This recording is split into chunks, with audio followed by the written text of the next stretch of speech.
Welcome everyone to another interesting episode of Sanity podcast. Again, my name is Asarmi Abi, and today we're connecting the link between the air we breathe and the health of our brains. We've long known that air pollution affects the lung, it affects the heart, but to take it a step further, because virtually everyone across the globe encounters enough air pollution that is capable of putting them at a risk of health issues. And this has prompted neuroscientists to take a closer look at the effects of air pollution on our brain health. Many research have shown that there are different implications for neurodevelopmental disorders, for neurodegenerative diseases, as well as mental disorder. And this has revealed that these tiny particles that we feel we just breathe in, just by breathing, are capable of penetrating our brain. And I guess we'll get to know more about that today. And they potentially rewire the way our brain function. And to break this down with me, I'm happy to tell you that I have a neuro researcher who has been able to connect the link between the mechanism of association for air pollution and brain health. I'm happy to introduce Dr. Katherine Rentschler, who has been able to uncover this hidden mechanism. Thank you so much, Dr. Katherine, for joining me on the call. Hello, I'm Dr. Katherine Rentschler, and so I received my PhD from the University of South Carolina School of Medicine in Biomedical Sciences with a concentration in neuroscience, physiology, and pharmacology. And then after that, I went on to do 2 years of a postdoc at the Environmental Protection Agency under the mentorship of Dr. Urmila Codavanti. That's where this work was sprouting off at. And now I'm at the Walter Reed Army Institute of Research in Maryland, and I am part of the blast-induced neurotrauma branch, and I'm finishing up my postdoc there. Thank you so much, Dr. Katherine, for making out time. I know you have very busy schedule and for creating this time within a short period of notice to you to enlighten us more about this research. And I'm happy we're able to get this conversation.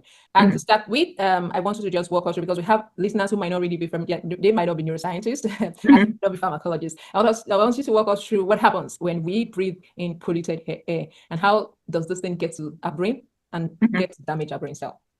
Well, it depends on a certain type of pollutant. So the lab I was working in at the EPA, we primarily focused on acrolein and ozone at the time I was there. So ozone causes secondary neuroendocrine effects. So ozone, when it contacts the lung, it'll activate the hypothalamic pituitary adrenal axis, which activates a stress response throughout the body. So it can basically affect every organ and put your body in fight or flight mode. And over time, if you have chronic exposure, it can dysregulate stress and immunity, and that can lead to changes in neural function. And in some of our studies, we have shown like certain disease models where ozone exposure has made those markers worse. So such as like social isolation and depression, and also in metabolic dysfunction as well. So not only is it affecting the brain, but it's also affecting metabolism and also possibly even feeding circuits. So it may even more negatively impact individuals with metabolic syndrome or diabetes as well, which can secondarily affect the brain. And it can also elicit kind of a hypoxic response, which can cause oxidative stress, which can damage neurons in the brain, as well as other cells and other organs. And so then you have particulate matters and like heavy metal particulates that can go up through your nose and travel through your olfactory bulb, and then through retrograde axonal transport. So your cells take in heavy metal ions all the time, and like calcium and different ions and anions used to potentiate neuronal transduction. So it doesn't really know the difference. So those particulates can actually accumulate in cells over a longer period of time. Now that's more of a risk for people who work in occupations like welding or manufacturing or even agriculture, where they really need to have the proper PPE on in order to prevent any type of damage done. Great, thank you so much, Dr. Katherine. So one of the things that caught my attention in your article was you trying to connect neuroinflammation to the mechanism with which this pollutants are able to have their downstream effects. I would like you to explain a bit more about it. What is happening at the cellular level when some of these particles are able to cross the blood-brain barrier and trigger this inflammation? We all know that inflammation sometimes happens normally in the brain just to kind of stimulate immunity. But when it comes to this part, it's kind of what implication does this neuroinflammation have for its damaging effect on the brain? So again, indirect versus direct exposure. So when you look at the particulates and heavy metals, what's really going on there is oxidative stress, and that can cause free radical damage in the neurons and cause something called glutamate excitotoxicity or calcium mimicry, where neurons actually get hyperexcitable and they shift the whole neurochemical makeup of the different circuits working around and can cause neurotransmitter imbalances, which can later on in life raise your risk for neurodegenerative diseases like Alzheimer's disease, Parkinson's disease, or subthalamic degeneration. And then you have air pollutants like ozone, which can cause a inflammatory response. It can potentially uh, release inflammatory cytokines, which in the body, like the brain picks up on that signal. And what happens is you get like a sickness-like behavior, like a depressive-like behavior. So, when you're sick, and you don't feel well, you're kind of fatigued and you just don't want to do much and your mood is kind of low. That's your body protecting itself against exertion, which can further damage your organs when you're sick. So again, like prolonged repeated exposure can kind of alter that normal physiological response and kind of have deleterious effects downstream. Great, thank you so much, Dr. Katherine. I like the fact I know you're trying to not use those buzzwords as a neuroscientist because you have a lot of people that will be listening and doesn't really understand this, and I appreciate that from you trying to say just the way you feel exhausted and your body's trying to fight this exhaustion by trying to limit the effects this will have on you. The brain is also trying to protect itself through this neurotransmission, but when it's a prolonged exposure, it could then have this deleterious effect. Thank you so much, and I want to move to the next question, and that's about who are the people that are more at risk. You mentioned something around occupational hazard. When you have people who are working with weathering equipment and the likes, they have to always put on their PPE. Aside those occupational hazard, who are the people that are usually more vulnerable to pollution's effect on the brain, and what are some of the long-term consequences that we might expect in highly polluted environment?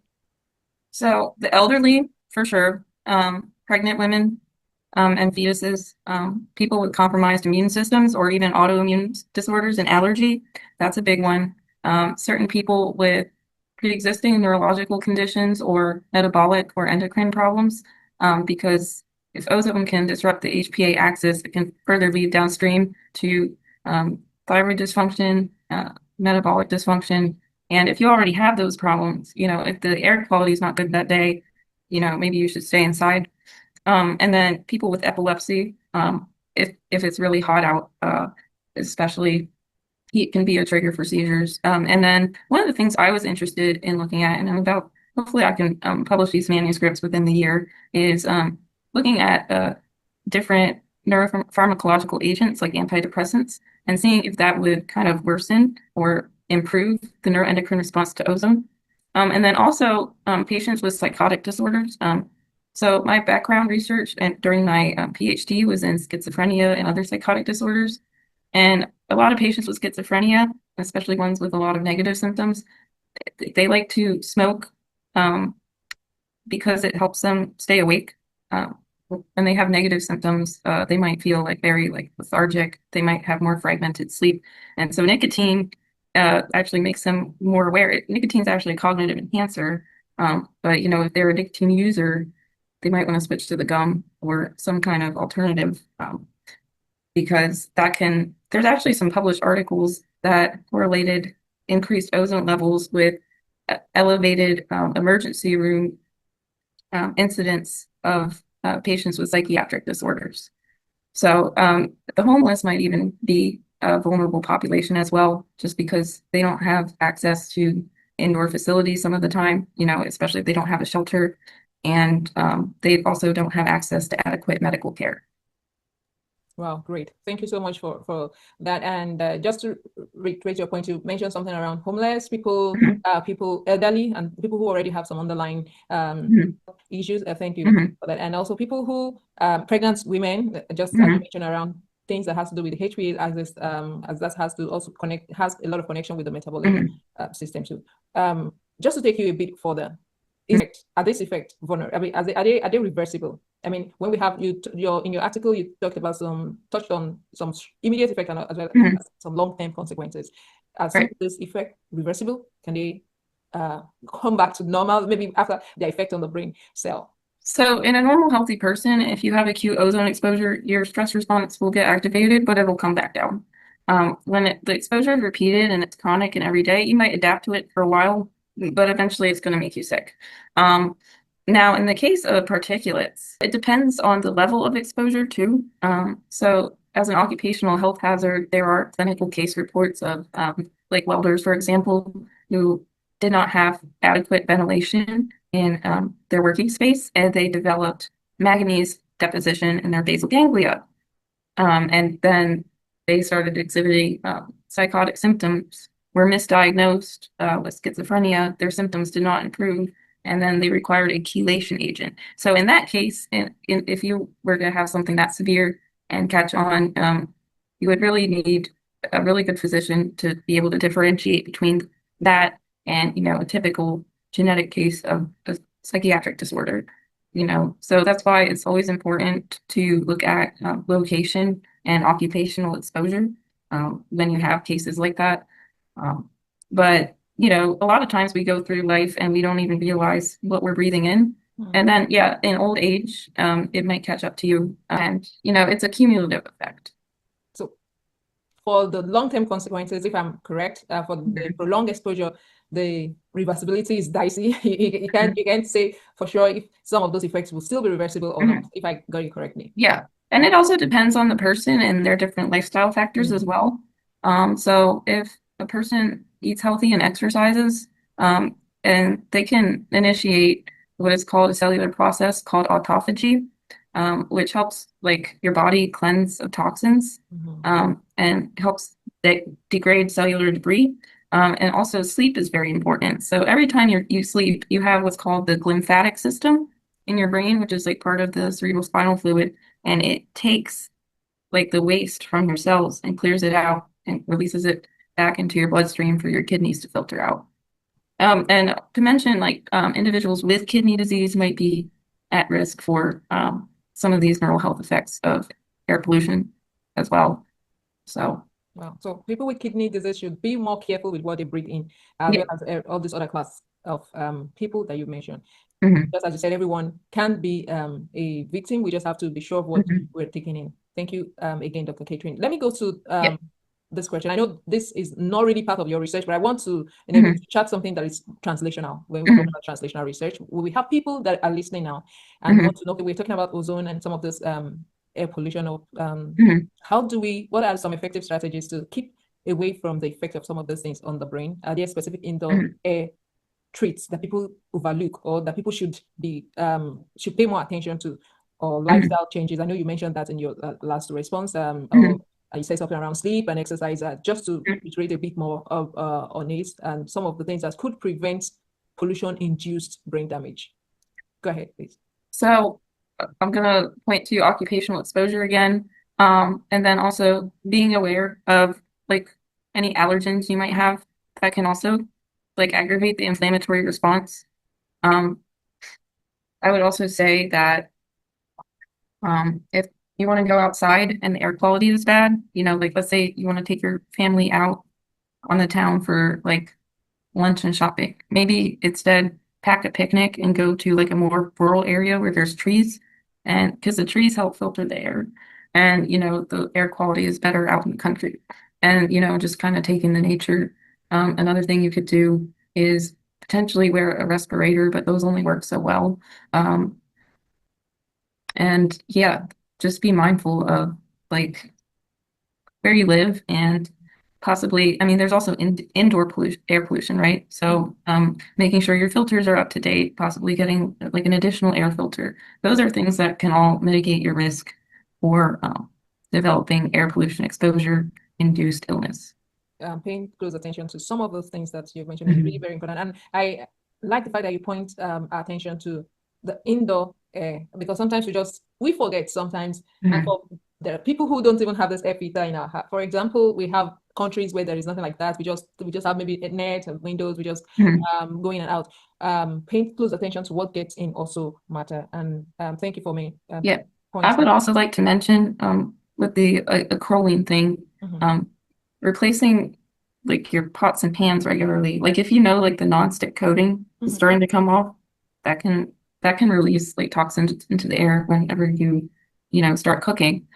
So being mindful of that, like making sure your pots and pans are in good shape when you're cooking in the kitchen, turning your fan on, maybe opening a window, Those are all things. You have to pay attention to the pot, your pans, and everything that you're using. That could also promote the bad quality of air that we're taking, especially indoors. Again, thank you for chipping that in. I know that when it comes to climate change, there are a lot of ideas and school of thought as it comes to that. But is there any main correlation right now as we speak? So epidemiologically, are you talking about air pollution and yes, as it relates to the different climate change having with the climate change right now? Okay. Yeah. So definitely, since things have been heating up, like the last couple summers have been super hot in, especially on the East Coast. Then when the heat rises, ozone forms more easily. So air pollution can possibly get worse with climate change if there's heat-induced variations, and definitely like heat itself, heat waves themselves can cause a lot of sickness, especially in the elderly and sometimes children who play outside. So there's definitely an increased risk for increased illness. Now, the tricky part about like neurological disorders is there's many different causes. Some of it's genetic. Some of it can be caused by vascular injury. Some of it can be caused by abuse and trauma, like when you're talking about psychiatric disorders. And, some of it can be environmentally caused. So it's really, it just depends on the person. That's one of the reasons why, we do preclinical research to kind of test the effects of air pollution. So we have an unbiased kind of result where there's controllable variables. Great. Knowing what we know now, Katherine, do you think there is anything we can do as a society to minimize this air pollution exposure and protect our neural health? Yes, and I think a lot of it has to do with chemical engineering and manufacturing. We need to invest more research in clean burning sustainable biofuels, more clean electricity. That is very important. And, like even production of plastic containers can release chemicals into the air. Even production of like things like cell phones and stuff. And I know that's stuff we all use every day. But for example, not everybody wants to drive an electric car. They like muscle cars. But what if we could make a clean burning, sustainable biofuel, and an engine to go along with it that would still give you that same satisfaction, without dumping a lot of exhaust into the air. These are just some of the things. Another thing I want to talk about is that would also kind of like apply to planes and even rockets. That's a chemical engineering problem to solve. But also kind of just like taking care of what you have. So I really like fashion. And online you see a lot of women like doing these fast fashion hauls. And they'll go to an event like Coachella and they'll wear an outfit once and just throw it away, which is super wasteful. Like if you're gonna buy clothes, like take good care, or anything, take good care of them. A lot of the material stuff that we have, it just comes and goes every year and we just throw it out, whereas about like 50 to 60 years ago, a lot of things, especially furniture, was built to last. So I think just kind of changing our mindset to kind of taking care of the things that we have and building stuff to last, and um, synthesizing and making materials out of things that maybe don't release as much air pollution into the atmosphere. And this can apply to like a lot of different industries, like even the funeral industry. Like, right? Like how many people get cremated per year? What if we had like different acceptable burial practices that would cut down on at least some of the air pollution released into the atmosphere every year?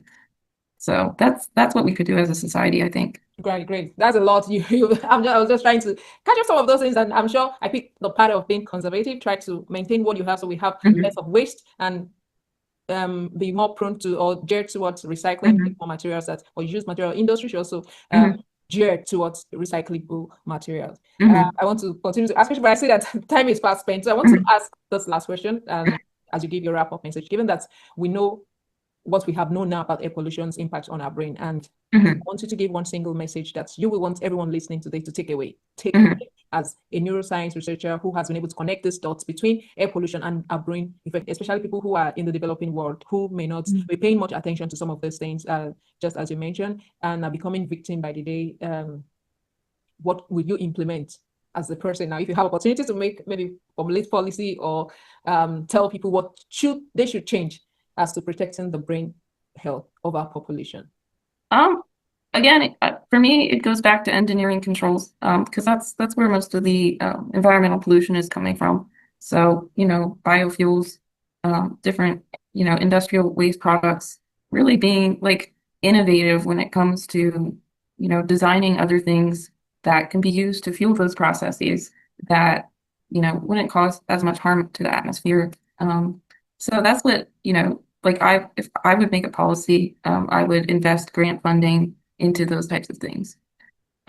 Because on an individual level, there's not much you can really do except for like what I said, be mindful of your health conditions, be mindful of the air quality outside. And then also too, like I'm going to talk about demolition of buildings.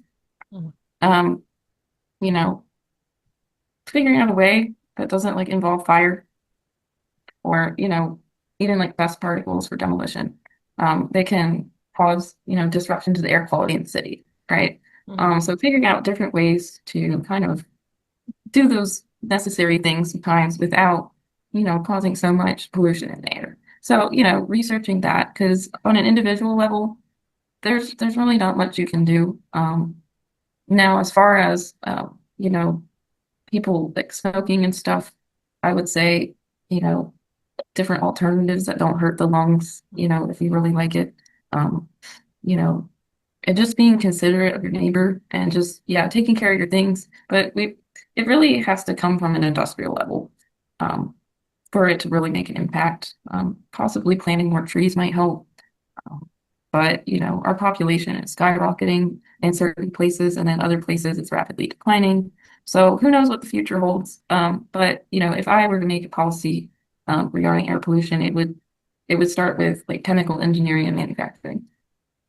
Wow, thank you so much, Catherine, for making Mhm. out time. This was quite insightful, and I'm happy that you were able to simplify this. I was thinking, how are we going to make this complex thing simple? And I see that you were able to just make it relatable Mhm. to everyone. And I hope this Yeah. gets to the people that we really want to make this change. And I hope Mhm. it's able to create this awareness and make people Mhm. come to that realization and be conscious of their activities and how it could impact the Mhm. environment. To everyone that is listening up to this point, that is listening up to this point, the research is clear. The air we breathe in is fundamentally shaping the way our brain health will be or has been. Mhm. And our Yeah. children's cognitive development and a risk for neurological disease may be impacted by the kind of air that we breathe in. But knowledge is power.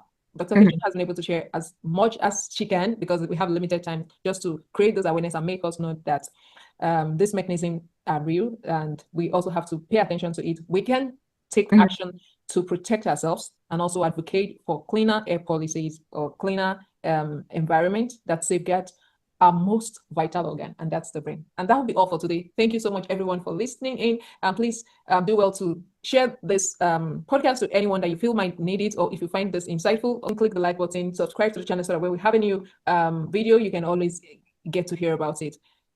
Thank you again, Dr. Catherine, for this very insightful discussion. All right. Thank you very much for inviting me. I really appreciate it. And thank you, everyone, for listening. And bye for now.